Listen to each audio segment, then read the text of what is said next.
हिमाचल सरकार के अधिकारी ने खरीदी करोड़ों की प्रॉपर्टी और वो भी पंजाब में जाकर।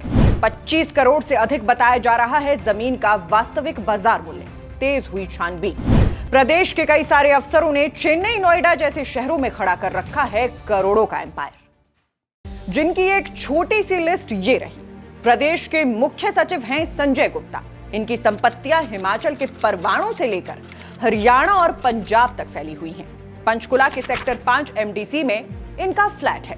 सेक्टर 4 में करीब 4 करोड़ रुपए का एक मकान अभी बन रहा है। स्वास्तिक विहार में व्यावसायिक संपत्ति है। न्यू चंडीगढ़ में एक और फ्लैट है और मोहाली के अलग अलग गांव में कृषि भूमि में पत्नी के साथ हिस्सेदारी भी है। अब दूसरा नाम आता है आईएएस अधिकारी आरडी नजीम का, जिनकी संपत्तियां सीधे दक्षिण भारत में फैली हुई हैं। चेन्नई के चेंगल में इनका मकान है। मायलापुर में एक फ्लैट है।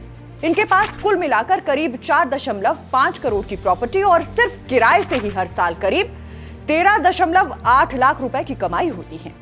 इसके बाद नाम आता है एम सुधा देवी का, 2003 बैच की आईएएस अधिकारी। चेन्नई के पॉश इलाके एमआरसी नगर में इनका फ्लैट है, जो 2020 में खरीदा गया था। इसकी कुल कीमत 5.65 करोड़ रुपए है और इसमें इनकी 30% हिस्सेदारी है। फिर आते हैं देवेश कुमार, जो वित्त विभाग में प्रधान सचिव हैं। शिमला के सरघीड़ में इन्होंने 2021 से 2024 के बीच करीब 3.25 करोड़ रुपए की जमीन और मकान खरीदा है। और इसके अलावा जीरकपुर में 1.60 करोड़ की एक औद्योगिक इकाई भी है। और अभी तो मैंने आपको ये सिर्फ 3-4 नाम ही बताए हैं, और वो भी सिर्फ इसलिए क्योंकि बतौर आम आदमी आपको ये पता होना चाहिए कि आपके आसपास क्या चल रहा है। नियमों के मुताबिक हर आईएएस अधिकारी को हर साल अपनी संपत्ति का पूरा ब्यौरा देना जरूरी होता है, ताकि सिस्टम में पारदर्शिता बनी रहे। और मेरे द्वारा आपको दी गई ये सारी जानकारी खुद इन अधिकारियों ने ही सरकार को दी है। मगर आज हम यहाँ जिस खबर की बात करने जुटे हैं, इस सब से कहीं ज्यादा बड़ी है। ताजा केस में हिमाचल प्रदेश सरकार के एक बड़े अधिकारी के खिलाफ छोटा शिमला पुलिस थाना में शिकायत दी गई है। एडवोकेट विनय शर्मा ने सीधे आरोप लगाया है कि इस अधिकारी ने पंजाब के खरड़ में करीब 3.18 एकड़ जमीन खरीदी। फिर इस जमीन को उसी अधिकारी ने अपने 2025-26 के वार्षिक संपत्ति विवरण में करीब 1.38 करोड़ रुपए में खरीदा हुआ दिखाया। लेकिन शिकायतकर्ता का दावा कुछ और ही कहानी बता रहा है। एडवोकेट विनय शर्मा का कहना है कि इस जमीन की असली बाजार कीमत 25 करोड़ रुपए से कम नहीं है। यानी कागजों में कीमत कुछ और जमीन की असली वैल्यू कुछ और। वहीं अगर ये आरोप सही साबित होते हैं तो ये केवल गलत डिक्लेरेशन नहीं, बल्कि सीधा बड़े स्तर के भ्रष्टाचार का केस बन सकता है। साथ ही इस शिकायत में साफ कहा गया है कि जमीन को खरीदने के लिए आवश्यक पूर्व अनुमति नहीं ली गई। हालांकि लेन देन को सालाना संपत्ति रिटर्न में दर्ज जरूर किया गया। वहीं इस पूरे मामले का सबसे गंभीर और चौंकाने वाला एंगल यह है कि इस केस में चेस्टर हिल प्रोजेक्ट का नाम सामने आया है। आरोप लगाए गए हैं कि इसी प्रोजेक्ट से प्राप्त पैसे का इस्तेमाल इस जमीन की खरीद में किया गया हो सकता है। और इससे भी ज्यादा गंभीर आरोप यह है कि यह पैसा कथित तौर पर उस स्थिति में मिला जब इस प्रोजेक्ट के खिलाफ होने वाली कानूनी कार्रवाई को रोकने की बात आई। यानी अगर ये आरोप सही हैं, तो मामला सिर्फ संपत्ति खरीद का नहीं, बल्कि प्रभाव का इस्तेमाल, सौदेबाजी और संभावित रिश्वत तक जा सकता है।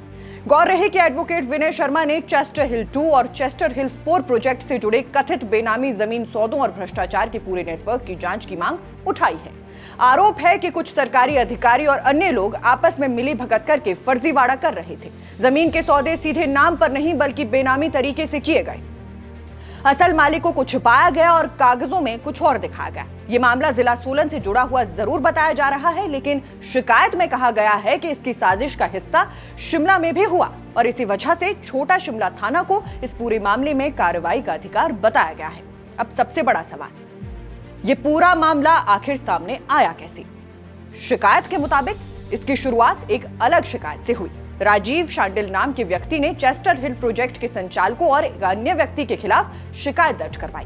इसके बाद सोलन के उपायुक्त ने इस पूरे मामले की जांच एसडीएम सोलन पूनम शर्मा को सौंपी और यहीं से खुलने लगी परत दर परत सच्चाई। जांच में सामने आया कि जमीन के कई सौदे बेनामी तरीके से किए गए थे। असल लाभार्थियों को जानबूझकर छिपाया गया और सबसे अहम बात, ये सभी लेन देन हिमाचल प्रदेश टेनेंसी और लैंड रिफॉर्म एक्ट 1972 के नियमों का उल्लंघन करते हुए किए गए, यानी कानून भी तोड़ा गया और सिस्टम का इस्तेमाल भी किया गया। अब सवाल ये नहीं है कि एक अधिकारी ने जमीन खरीदी, सवाल ये है कि क्या ये पूरी कहानी सिर्फ एक व्यक्ति तक सीमित है या फिर ये उस बड़े खेल की झलक है जो सिस्टम के अंदर लंबे समय से चल रहा है। और अगर जांच आगे बढ़ती है तो क्या और भी नाम सामने आएंगे, क्या और फाइलें खुलेंगी? आप दर्शक इस बारे में क्या सोचते हैं, हमें कमेंट बॉक्स में जरूर बताइएगा। अभी फिलहाल के लिए इस रिपोर्ट में बस इतना ही। नमस्कार।